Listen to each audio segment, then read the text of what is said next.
Good morning dear students. तो हम triangle त्रिभुज पढ़ रहे थे और त्रिभुज में थोड़ा सा हमने पढ़ लिया था। इसके बाद में त्रिभुजों के प्रकार, यहाँ हमने वीडियो छोड़ा था त्रिभुजों के प्रकार, टाइप्स ऑफ ट्राइंगल। अब त्रिभुजों के प्रकार, कितने प्रकार के त्रिभुज होते हैं वो हम इसमें पढ़ेंगे। देखेंगे पहले तो भुजाओं के आधार पर, भुजाओं के आधार पर त्रिभुज कितने प्रकार के होते हैं? 3 प्रकार के होते हैं। विषमबाहु त्रिभुज, समबाहु त्रिभुज और समद्विबाहु त्रिभुज।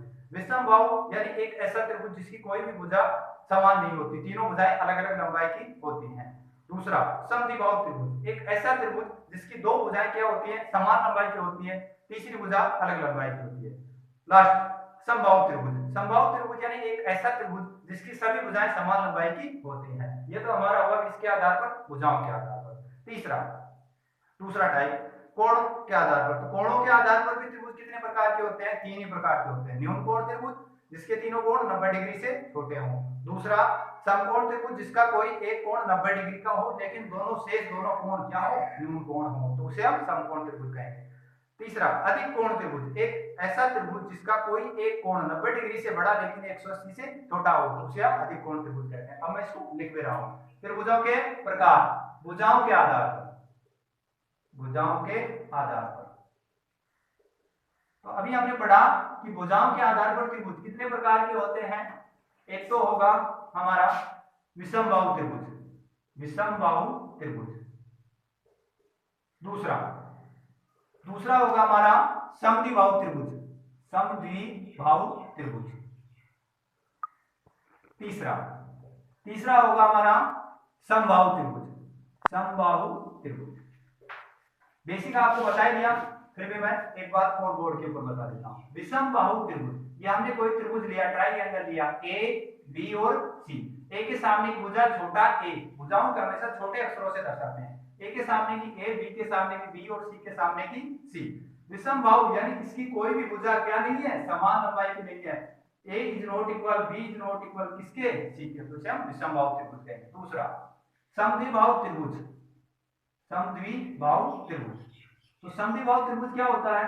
नाम से ही स्पष्ट हो रहा है, समद्वि यानी समान है दो, तो दो क्या होंगी? इसमें भुजाएं समान होंगी, ए बी और सी। तो हमने इसमें भुजाएं मान लिया कि ए का मान किसके बराबर है? बी के बराबर है। दोनों में मैंने एक एक डैश लिखा है तो दोनों समान है।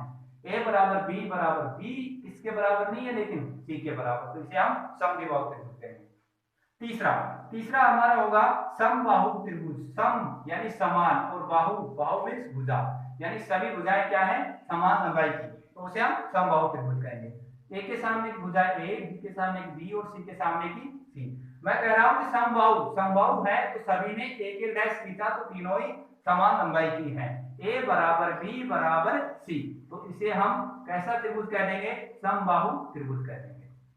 तो ये था हमारा किसके आधार पर? भुजाओं के आधार पर। इसके बाद में दूसरा होगा हमारा किसके आधार पर? कोणों के आधार पर। कैमरा बिल्कुल ओके है। कोणों के आधार पर, तो कोणों के आधार पर भी मैंने अभी आपको बताया कि कोणों के आधार पर भी त्रिभुज कितने प्रकार के होते हैं। वही हमारे कितने प्रकार के होते हैं? 3 प्रकार के होते हैं। जैसे कौन कौन से होते हैं?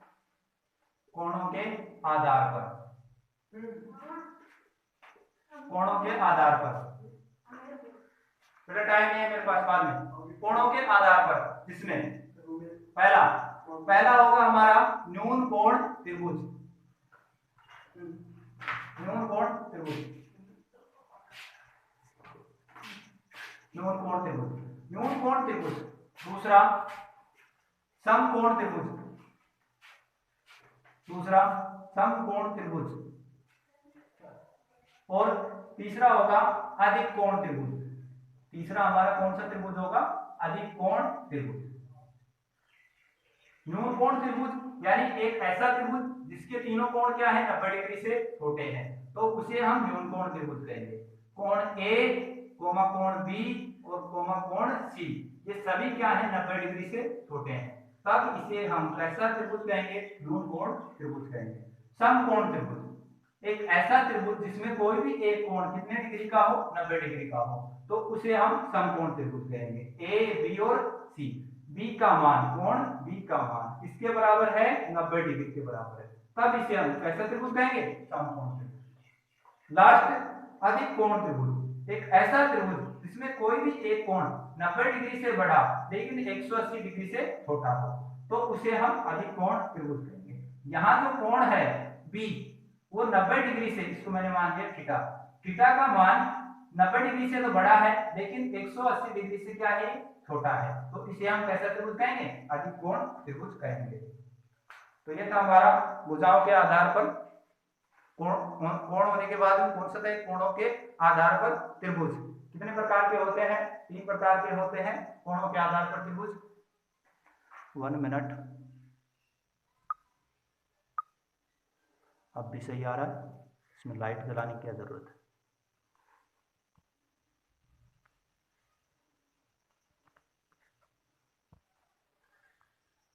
बिल्कुल ओके है, हाँ जी, थोड़ा सा इधर,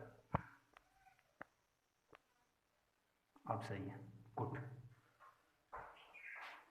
तो कोणों के आधार पर 3 प्रकार के हो गए। इसके बाद में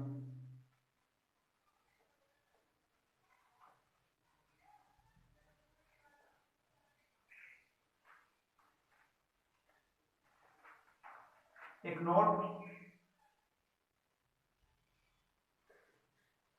यदि त्रिभुज की तीनों भुजाएं, यदि त्रिभुज की तीनों भुजाएं देखें, यदि त्रिभुज की तीनों भुजाएं A, B, C कैसे क्रम में हो, आरोही क्रम, A B C आरोही क्रम में हो, आरोही क्रम में हो, तो A B C आरोही क्रम में हो, तो पहला C स्क्वायर आरोही क्रम में हो, इसका अर्थ है कि A से बड़ा B, B से बड़ा C। आरोही क्रम तो क्या होता है, छोटे से बड़े की ओर होता है, और अवरोही और अवरोध यानी अवरोध हो रहा है, रुकावट हो रहा है, तो वो अवरोही हो जाएगा, घट जाएगा। आरोही आ रहा है, बढ़ रहा है,